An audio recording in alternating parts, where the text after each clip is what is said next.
먼저 후보자로 지명되신 걸 축하드리겠습니다. 다만 국민들께서 후보자가 과연 국정원장으로서 적격자에 대한 많은 우려가 있다는 걸 알고 계실 것입니다.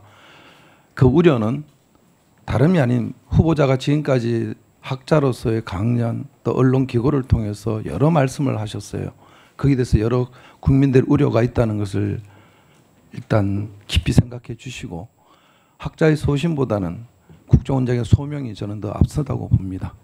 질의드리겠습니다. 우리 군은 대한민국의 추적은 대한민국의 국가안보를 가장 위협하는 적은 북한이다.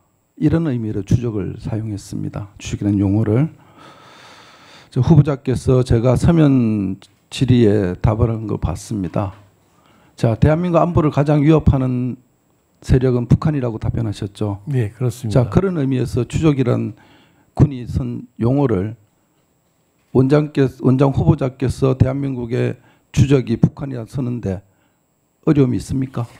예, 추적 문제에 대해서는 잠깐만요. 네. 어려움이 있습니까? 없습니까? 그냥 후보자께서 서면 답변을 제가 다 받아봤거든요. 네, 어려움이 있습니다. 좋습니다. 네. 국정원장은 대한민국 안보의 최첨단에 서고 있습니다. 외교관이 아닙니다. 다음 질문 드리겠습니다. 의원님, 제가 잠깐 하나 아니요, 제가 일괄적으로 질문 드리고 네, 네. 답변 기회 드리도록 하겠습니다. 예.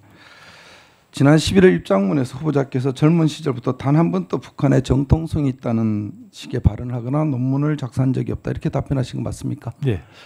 이때 정통성이라는 것은 한반도의 유일한 합법 정부가 대한민국에 있다는 정통성을 얘기하는 것입니까? 아니면 북한 대중의 정통성은 김일성에게 있다는 그것을 의미하는 어떤 것을 의미하는 것? 이 정통성이 있다는 것. 대한민국의 유일한 합법 정부는 대한민국이라는 뜻입니다. 그렇죠. 자, 그러면 PPT 좀 띄워보세요. 지금 보고 있는 게 이제 후보자께서 젊으실 때 소장학자로서 얘기입니다. 아마 후보자가 보시면 기억을 하실 겁니다. 저렇게 말씀을 하셨고요. 그리고 다음 화면 또 볼까요? 다음 PPT 보면은 다음 PPT 자. 김일성은 최초로 대외적으로 자주성을 선언하고 주체확립에 기치를 내진 지도자였다. 이렇게 얘기를 하셨어요. 자, 이래서 김일성은 북한 대중으로부터 인민으로부터 정통을 갖고 있다. 이렇게 말씀하신 것 같은데 이어서 보겠습니다. 그 다음 PPT. 자, 질문 드리겠습니다. 당시 김일성은 일반 민중에게 공산당의 영혼이나 민족의 영혼으로 부각되어 있었다. 여기서 말하는 일반 민중은 북한의 민중을 말합니까? 아니면 대한민국 민중까지 포함되는 민중입니까? 의원님, 저건 아마 제가 1937년도에 그 당시에 그 동아일보 제가 질문을 드리셨습니다. 지금이 아닙니다. 그러니까 1937년 일제 때 얘기를 갖다가 갖고 오신 겁니다. 저 얘기는. 그렇습니까? 예. 그때 당시는 일제 때, 그러니까 일제 강점기 때 보천보전투 하고 그때 얘기입니다. 예. 넘어가겠습니다. 자, 다음 PPT를 좀 보죠. 김정은 PPT를 좀 넘겨주세요. 북한 주민의 입장에서 김정은 정권은 정통성을 인정받고 있다. 이렇게 인터뷰하신 거 기억나십니까? 네, 그렇습니다. 저기의 정통성은 김일성이 아까 말한 대로 후보자가 얘기하셨던 대로 북한 대중의 정통성을 갖고 있기 때문에 그 정통성을 이어받은 정통성으로 이해도 되겠습니까? 그렇습니까? 뭐 혈통적인 것도 있다고 생각합니다. 아니, 지금 저 정통성이 혈통의 정통성을 얘기하는 것입니까? 아니면 김일성이 북한 대중으로부터 정통성을 갖고 있기 때문에 그 손자인 김정은도 그런 정통성을 갖고 있다 이렇게 얘기하신 거면 어떤 것입니까? 저는 김정은이 북한 사회에서 통치를 통해 가지고 북한 주민들한테 어느 정도 인정받고 있다는 뜻으로 이렇게 쓴 겁니다. 그래.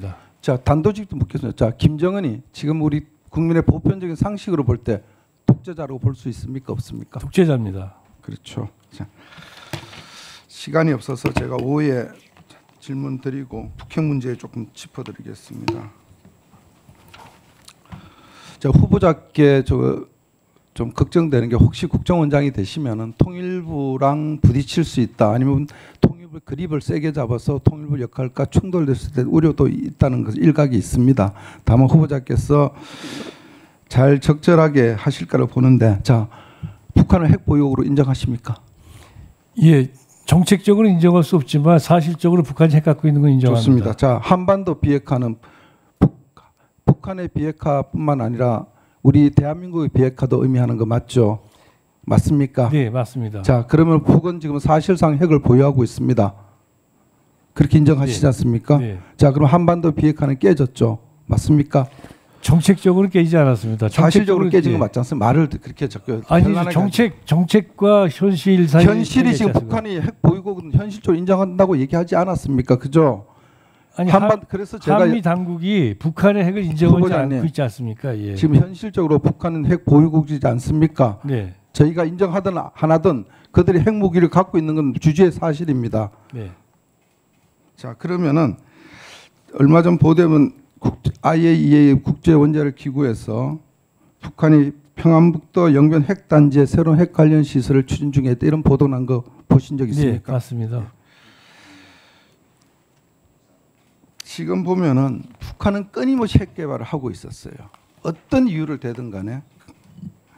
자, 근데 만약에 지금 가정입니다만은 북한이 ICBM을 개발해서 완성을 시킨 다음에 미국 본토를 타격할 수 있는 능력을 보유하고 있을 때 그들이 갖고 있는 핵무기를 선제적으로 우리를 공격했을 때 만약에 미국이 자기 본토의 희생을 감수하고서라도 북한의 핵무기로 보복을 감행할 수 있다고 보십니까?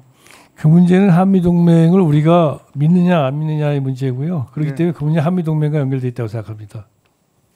제가 질문 드린 게 네. 미국이 자기 자국민의 손실을 감수하고라도 네. 수백만의 인명 손실을 감수하고라도 북한에 대해서 핵 타격을 할 수 있다고 생각하십니까?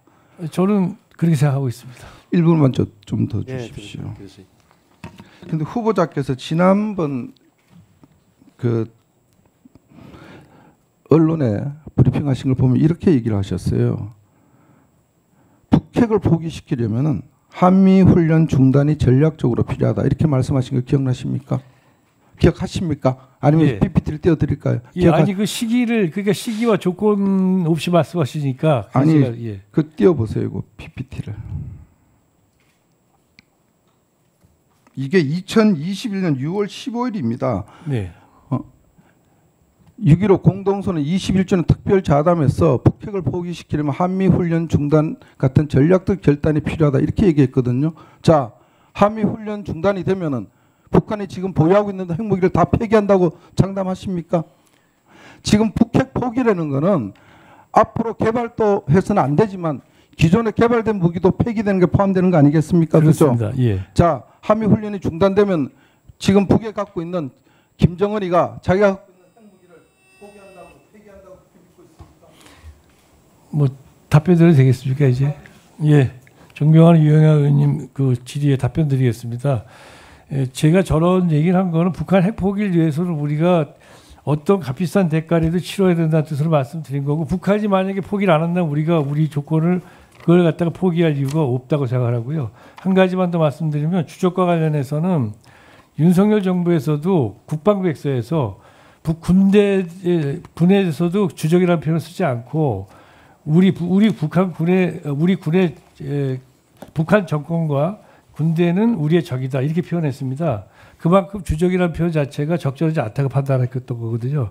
그래서 우리가 주적이라는 표현 자체는 부적이 있어야 주적이 있는 것이고, 또 우리가 가장 중요한 것은 모든 위협적 세력에 대해서 우리가 충분한 방어를 하는 게 중요하다고 군에서 생각하기 때문에 주적 표현을 요즘은 쓰고 있지 않다는 말씀을 드립니다. 예, 오해 계속 해주시고요.